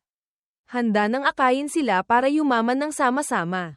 Ang talumpati ay lubos na sinang-ayunan ni Luis sa sinabi ng amo niya. Si Miguel ay hindi ordinaryong tao. Kaya biglang lumitaw sa lungsod ang isang grupo ng mga bagong artista. Bihis na bihis sila, organisado, at disiplinado. Bawat isa ay may maliit na mangkok na bakal. Nakapila ng mahaba, nakaupo at namam-alamos sa tulay. Kinabukasan, tiningnan ni Miguel ang banta ng barya sa harap niya. Hinimas ang baba, nag-iisip tungkol sa pagbabayad ng buwis. Tutal, mabuting mamamayan siya. Tinatamasa ang mga karapatan ng bansa. Medyo sobra naman kung hindi siya magbabayad ng buwis. Malapit nang guminhawa ang buhay. Ngunit sa ikatlong araw, may nangyari na naman. Noon, masayang binibilang ni Miguel ang pera. Iniisip sa sarili na malaki rin pala ang kita sa pamamalimos. Bigla siyang bumahing. Noong una, hindi pinansin ni Miguel. Hanggang 6:00 ng hapon. Nahihilo na si Miguel. Noon lang niya napagtanto na baka nilalagnat na siya. Si Luis, na nakaupo sa tabi, ay nakitang ang dating masiglang si Miguel ay matamlay na ngayon. Nakaramdam siya ng kakaiba, kaya mausisang lumapit siya kay Miguel. At natuklasang mataas ang lagnat ni Miguel. Nag-isip sandali si Luis. Si Miguel ay araw-araw na nasa labas. Mataas ang lagnat ngayon. Siguradong hindi ito nagkataon lang. Kaya tumayo siya. Kinuha ang telepono. At ini-report ang sitwasyon kay Isabel. Sa kabilang linya, si Isabel ay tahimik na tahimik. Pagkatapos, nag-iwan siya ng isang salita. Ipadala mo sa akin ang address. At ibinaba ang telepono. Hindi nagtagal. Isang kotse ang tahimik na huminto sa gilid ng kalsada. Natuwa si Luis. Akala niya ay si Ma'am na ang dumating. Ngunit nang makita niyang ang nagmamaneho ay si Dante, agad dumilim ang kanyang mukha. Pagkatapos ng ilang araw na edukasyon, pinalaya si Dante. Ang unang ginawa niya paglabas ay hanapin si Miguel. Ang dalawang salitang, Miguel, ay nagngangalit na binigkas mula sa pagitan ng mga ngipin ni Dante. Hindi pa tapos ang sinasabi. Isang biglaang bangga ang nagtulak sa kanyang kotse ng ilang metro palayo. Lumingon siya. Nakita si Isabel na naka-high heels. Malalaking hakbang na papalapit. Malamig ang tingin. Aray. Ang sakit sa puso. Nilampasan ni Isabel si Dante. Nag-iwan ng isang salita. Ang pagparada sa tulay ay labag sa batas trapiko. Kasabay ng pagsulyap kay Luis ng may pahiwatig. Naintindihan ni Luis ang ibig sabihin. Agad tumawag sa pulis. Kaya si Dante, kakalabas lang ng kotse ng ilang minuto, ay inimbestigahan na naman ng mga pulis. Dahan-daang lumuhad si Isabel sa harap ni Miguel. Ginamit ang maputing daliri para hipuin ang noo ni Miguel. Sa isang iglap, namula ang gilid ng kanyang mga mata. Tumawag kayo ng doktor. Dalhin siya sa bahay ko. Sa malaking kama sa bahay ni Isabel. Isang matandang doktor ang maingat na sinusuri si Miguel. Hindi nagtagal. Nakita ni Isabel na tumayo ang doktor. Nagmamadaling lumapit para magtanong ng may pag-aalala. Nalaman niyang si Miguel, dahil sa matagal na paggala-gala, ay nagkaroon ng pulmonya. Mabuti na lang at naagapan. Ngayon ay lampas na sa panganib. Hinaplos niya ang matipunong mukha ni Miguel. Puno ng pagtataka ang puso. Bakit ba ganito katigas ang ulo ng lalaking ito? Nagbalik na ako. Pwede naman tayong magsimula ulit. Bakit kailangan pa niyang labanan ako? Mas gugustuhin pa niyang mamatay sa gutom sa labas kaysa tanggapin ang tulong ko. Ang tandang ito, bakit ba siya ganito katanga? Nang maisip ito, 2 hibla ng luha ang pamatak sa kanyang mga pisngi. Pinunasan niya ang luha, tumayo, at lumabas ng silid. Kasasara pa lang ng pinto ng silid. Dahan-daang iminulat ni Miguel ang mga mata. Gulong-gulo ang isip, kanina, habang nag-uusap ang doktor at si Isabel. Kahit hindi nagsasalita si Miguel, walang ni isang salita siyang pinalampas. Nang tanungin ng doktor ang pagkakakilanlan ni Miguel, matatag at malalim ang sagot ni Isabel. Siya ang lalaki ko, sa puso niya, kahit anong pagtutol ni Miguel. Si Miguel ay mananatiling lalaki niya. Ang sagot na ito ay nagpagulo sa puso ni Miguel. Hindi niya alam kung paano haharapin. Pagkaalis ng doktor, akmang tatayo si Miguel para umalis. Ngunit sa mga sandaling iyon, umiyak si Isabel. Ito ang nagparamdam kay Miguel na nagbago na siya. Ngunit parang hindi rin. Siya pa rin ang iyaking batang babae noon. 5 taon na ang nakalipas. Isang gabi, nakasandal si Isabel sa dibdib ni Miguel. Nanunood ng karton na Blue Cat Detective. Dahan-dahan siyang nakatulog. Hating gabi, nagising siya. Takot na gin-icing si Miguel. Luhaan ang mga mata. Ikinwento ang bangungot. Nanaginip ako. Hinahabol ako ng dinosaur. Noon, natunaw si Miguel sa kanyang pagiging kaibig-ibig. Dahan-dahan niyang tinapat ang likod nito.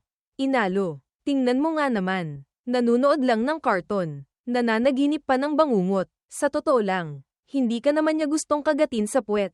Nakita kanyang kaibig-ibig kaya kanya hinabol. Huwag mong sabihing tao lang. Pati hayop ay laging naaakit sa magagandang bagay. Kung pati hayop ay gusto ka, dapat masaya ka. Ha, nakikiusap ako sa'yo. Ano ka mo? Ngumuso ang babae. Gusto niyang kagatin ang puwet ko. Muntik na niya akong makagat. Mabuti na lang. Mabilis akong nag-react. Nagising ako. Ang seryosong itsura ng babae ay nagpatawa kay Miguel ng malakas. Tumatawa ka pa. Malapit nang umiyak ang babae. Ngayon, ang mga luha ni Isabel ay muling yumantig sa pinakamalalim na lambot sa puso ni Miguel.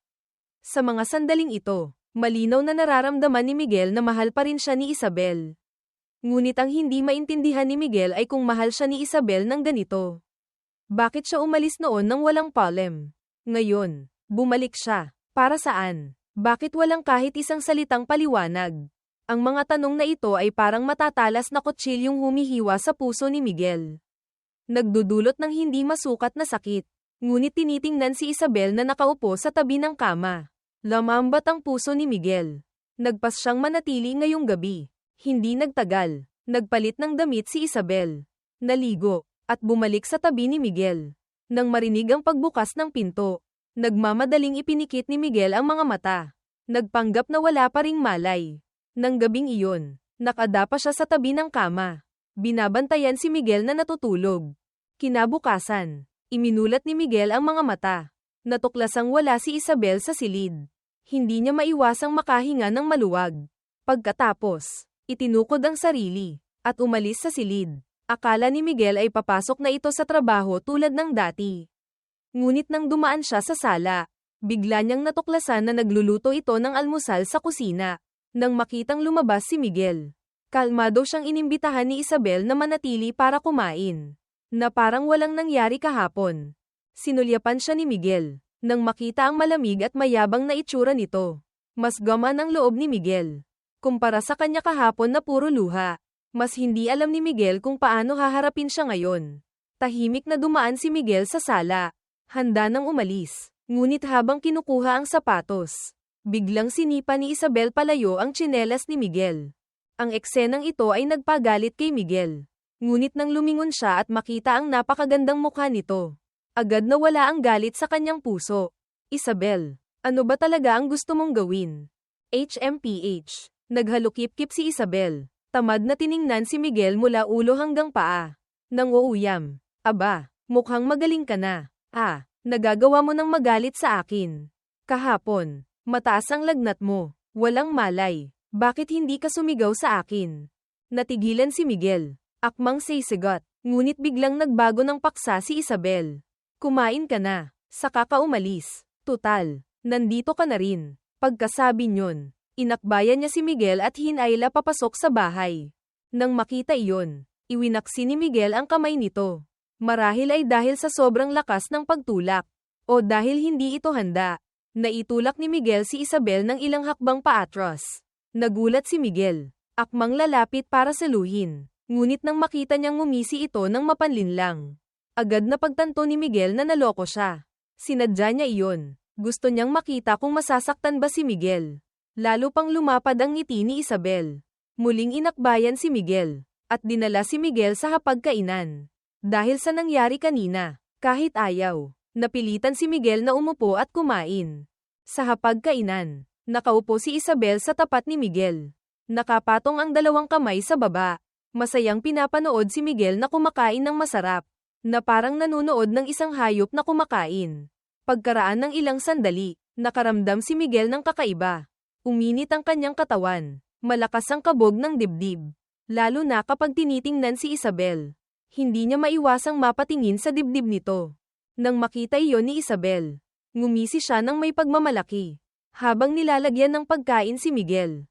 Kalmado niyang sinabi, kainin mo to. Masustansya to. Nagtataka si Miguel. Masustansya. Kalmadong sumagot si Isabel. Kanina, naglagay ako ng gamot. Nasobrahan yata ako ng lagay sa pagkain to. Kaya pala umiinit ang katawan ko. Dito, biglang natauhan si Miguel. Anong sabi mo? Hinampes ni Miguel ang mesa. Tumayo, ngunit hindi pa siya tuluyang nakakatayo. Nahilo siya. Nanlambot ang katawan. Nang makita iyon ni Isabel, mabilis siyang lumapit para saluhin si Miguel. May ngiti sa gilid ng labi. Kaya mo pa bang lumakad? Ikaw, nilagyan mo ako ng gamot. Saan ako kukuha ng lakas para lumakad? Kung ganoon, aalis ka ba o hindi? Hindi ba sabi mo, pagkatapos kumain, aalis ka na? Pagkasabi nyon, hinawakan niya ang kamay ni Miguel. Pinagsalikop ang kanilang mga daliri. Napakamapang-akit. Ikaw, akmang magagalit si Miguel. Ngunit tumalab na ang gamot. Putol-putol na ang kanyang pagsasalita. Sa malabong paningin, ang anyo ni Isabel ay tila naging mas kaakit-akit. Nakakabighaning nakakabaliw. Hindi. Umiling-iling si Miguel. Pilit na iwinala ang mga hindi dapat naisipan sa kanyang ulo. Ngunit lalo pang lumapad ang ngiti ni Isabel. Ginamit niya ang daliri para marahang kilitiin ang palad ni Miguel. Kasabay ng pagbuga ng mainit na hininga sa tainga ni Miguel. Dahilan para muntik nang malunod si Miguel sa lamang na ito. Sa huli, sa tulong ni Isabel, pahapay-hapay na bumalik si Miguel sa silid. Humiga sa kama. Gustong pumiglas ni Miguel. Ngunit ang katawan niya ay parang nakatali ng hindi nakikitang kadena. Hindi makagalaw. Hindi nagtagal. Itinulak ni Isabel ang pinto at pumasok. Nakayapak siya. Ngumingiti. Dumating na ang doktor. Lintik. Nagkamali ako ng kalkula. Nakahiga si Miguel sa kama. Huli na ang pagsisisi. Gusto na niyang sampelan ang sarili ng ilang beses. Dahan-dahan siyang lumapit kay Miguel. Itinagilid ang ulo. Ang mapupulang labi ay marahang dumampi sa labi ni Miguel. Sa sandaling iyon, parang nakuryente si Miguel. Lahat ng galit at pagtutol ay naglaho. Nang mawala na ang epekto ng gamot, unti-unting natauhan si Miguel. Ngunit natuklasan niyang huli na ang lahat. Puno ng galit ang puso. Bumangon siya. Malakas na inihagis ang unan sa sahig. Nagmumura. Lintik. Ano ba ang ginawa ko? Biglang bahagyang bumukas ang pinto ng silid.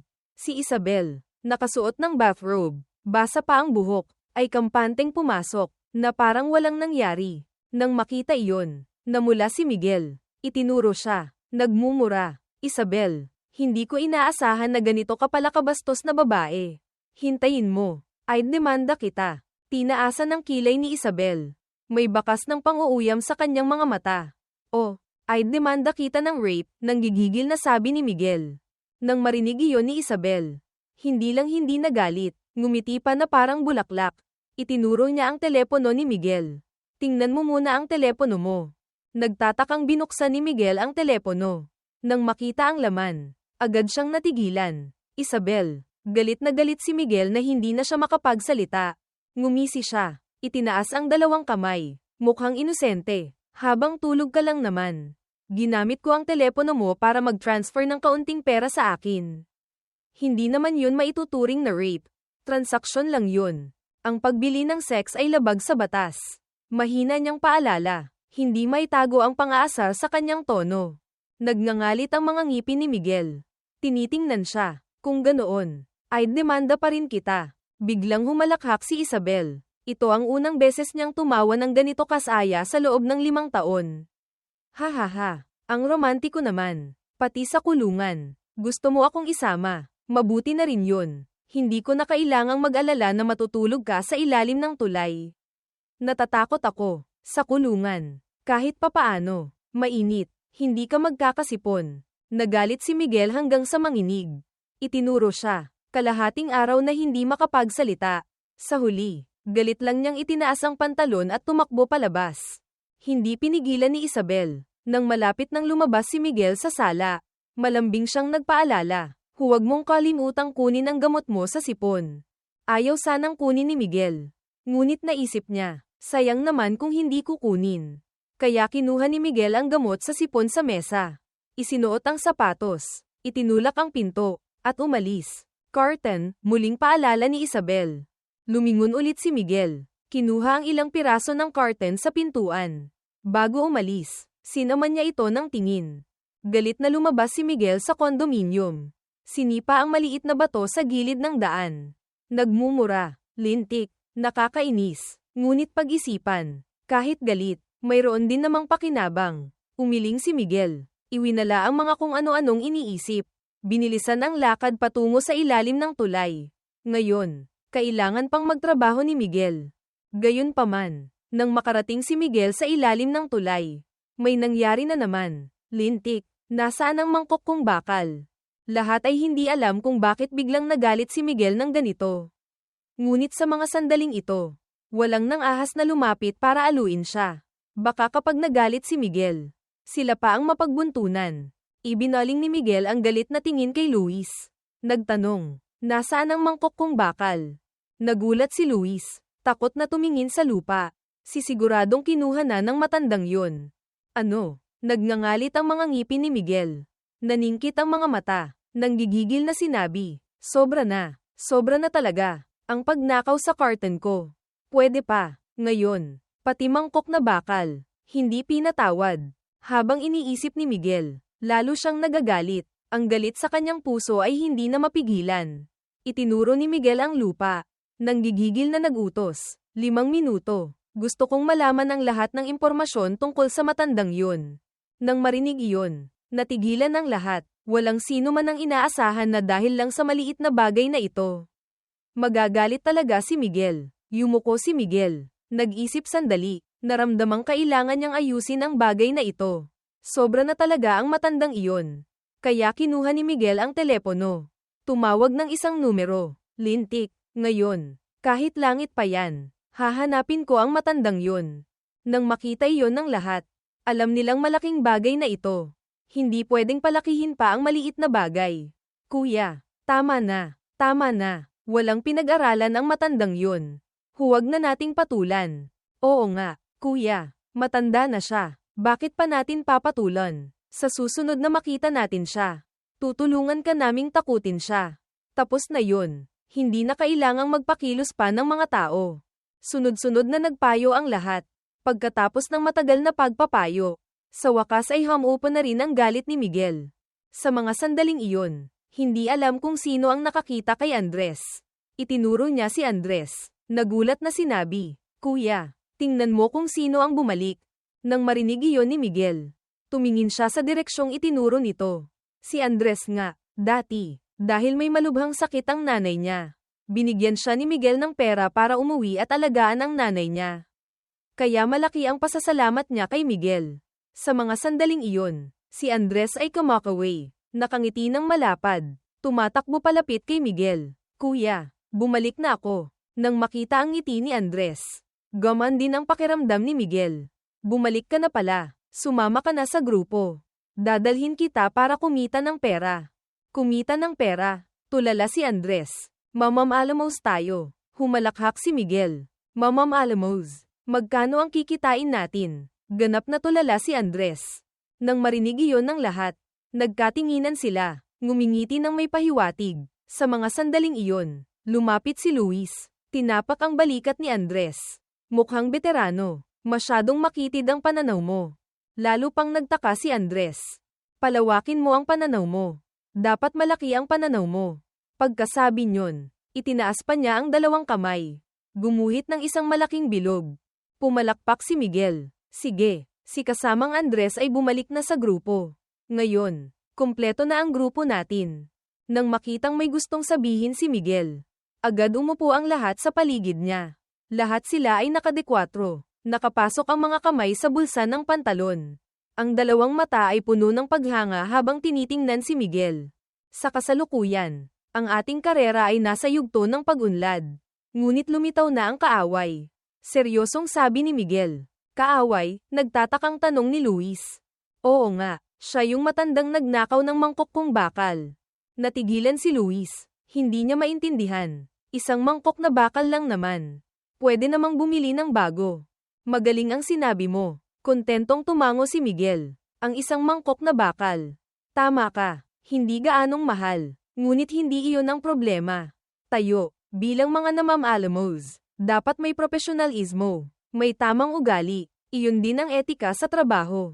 Kung bibili tayo ng bagong mangkok na bakal, anong impresyon ang iiwan natin sa mga kliyente? Isang pulubi na may hawak na bagong-bagong mangkok na bakal. Makatarungan ba yon? Parang may naintindihan si Luis. Ang itsura niya ay nagpapahiwatig na tila naintindihan na niya. Galit na itinuro ni Miguel ang lupa. Buong sigasig na nagsalita. Ang mangkok na bakal na iyon ay matalik kong kaibigan. Regalo ni Dante. Para sa karera ko. Hindi siya nagdalawang isip na tapakan ang mangkok na bakal na iyon sa lupa. Tinapakan ng tinapakan. Dahil sa paulit-ulit niyang pagtapak, nagkaroon ito ng kulay na tulad ngayon. Malapit nang magkaroon ng patina. Dapat ninyong malaman, ang ganoong klase ng mangkok na bakal. Tanging ang mga pulubing nakaranas na ng hirap at ginhawa ang karapat-dapat magmay-ari. Pero ninakaw pa ng matandang yun para ibenta. Hinimas ni Luis ang baba. Inalala ang sitwasyon ng araw na iyon. Noon, si Miguel ay nakasandal sa rehas. Tamad na tinitingnan ng ilog sa ibaba. Sa ginawang pang-iinsulto ni Dante sa kanyang dignidad. Parang walang nakita si Miguel. Noon lang naintindihan ni Luis. Kuya, kung ganoon, nang araw na iyon, nang insultuhan ka ni Dante, hindi ka nagsalita dahil nakita mong pinapaganda niya ang mangkok na bakal na iyon. Tama ba? Ngumisi si Miguel ng mahiwaga. Ano sa tingin mo? Lintik, kuya, napakalalim mo talaga. Bilib ako sayo. Pero ngayon, anong gagawin mo sa mangkok na bakal? Nang marinig iyon, yumuko si Miguel. Nag-isip ng malalim. Pagkaraan ng ilang sandali, itinaas ni Miguel ang ulo. Ngumiti ng nakakaintriga. Ang nagkabit ng kampana ang dapat magtanggal nito. Siyempre, hahanapin ko ang mahal kong kaibigan. Nang mabanggit ang mahal na kaibigan, lahat sila ay ngumisi ng mapanlinlang. Nang araw na iyon, dinala ni Miguel si Luis sa istasyon ng pulis. Pagkakita pa lang ni Dante kay Miguel, agad siyang nagalit, sumisigaw. Anong ginagawa mo dito? Ngumiti si Miguel. Tiningnan siya. Kalmadong sinabi, masyado kang malayo. Ang mga bodyguard na nakatayo sa likod ni Miguel ay ngumisi rin ng mapanlinlang. Nang makita ni Dante ang eksenang ito, agad siyang natakot. Kakayo, anong gusto niyong gawin? Sinasabi ko sa inyo, ito ay, huwag kang kabahan. May itatanong lang ako sa'yo. Pagkatapos kong magtanong, aalis na ako. Anong itatanong mo? Tulalang tanong ni Dante. Ganito kasi yun. Noong nakaraan, yung mangkok na ibinigay mo sa akin.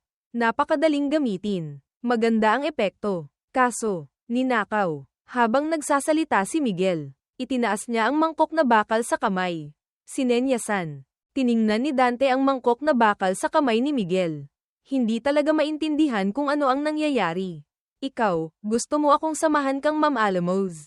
Ang sumunod na sinabi ni Miguel ay halos makapagpahimatay sa kanya. Ang pagkain, pwedeng kainin ng basta-basta. Pero ang salita, hindi pwedeng sabihin ng basta-basta. Sa pamamalimos, hindi ka karapat-dapat. Nagalit si Dante hanggang sa mamula ang mukha, ngunit tinitingnan ng mga bodyguard sa likod ni Miguel. Pinilit pa rin niyang pigilan ang galit.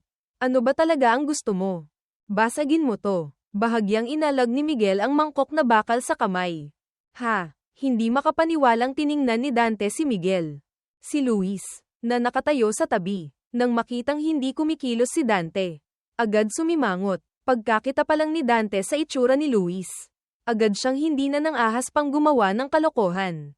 Sa huli, sa ilalim ng banta ni Luis at sa paggabay sa emosyon ni Miguel, buong lakas na binasag ni Dante ang mangkok na bakal.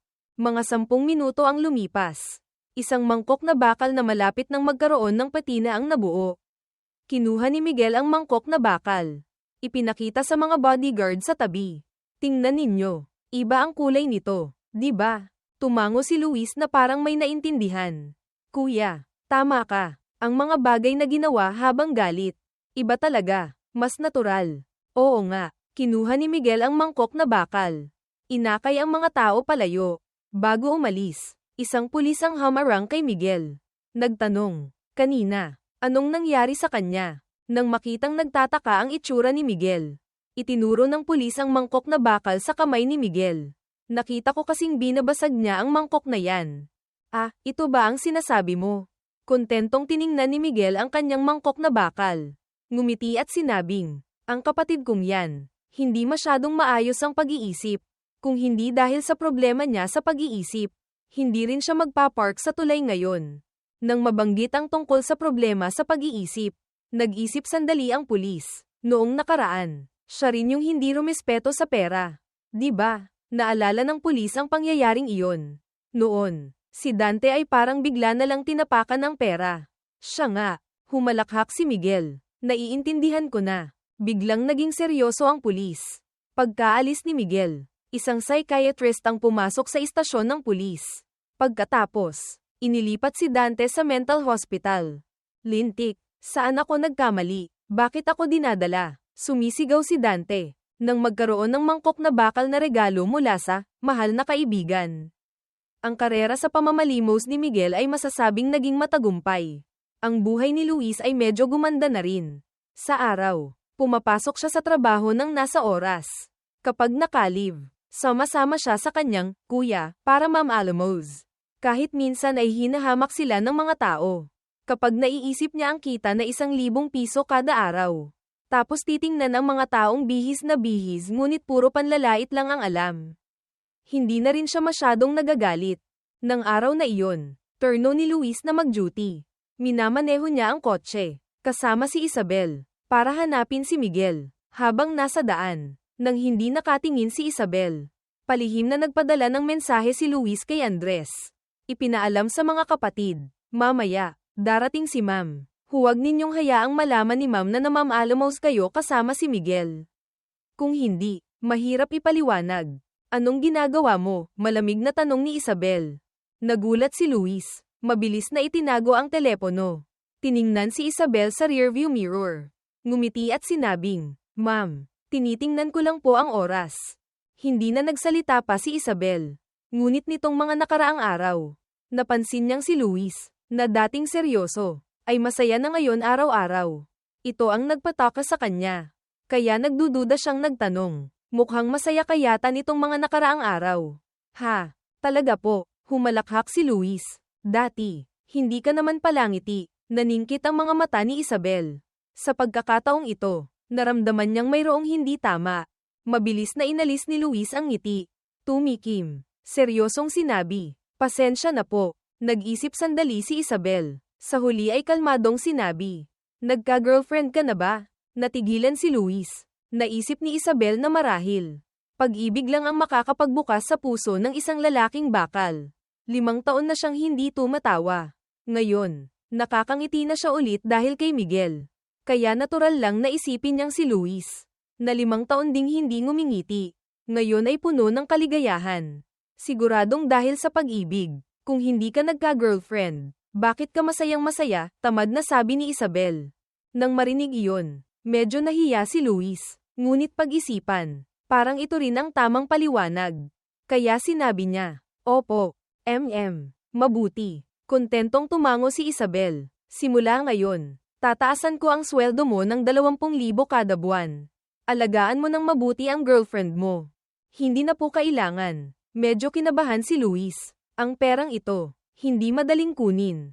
Alagaan mo ng mabuti ang girlfriend mo. Huwag kang tumulad sa lalaki ko," sabi ni Isabel. Sa kabilang banda, si Miguel ay kasalukuyang nangunguna sa grupo. Nagpe-perform sa kalye. Bigla, sabay-sabay na inayos ng lahat ang kanilang mga gamit. Ang biglaang kilos na ito ay nagpataka kay Miguel.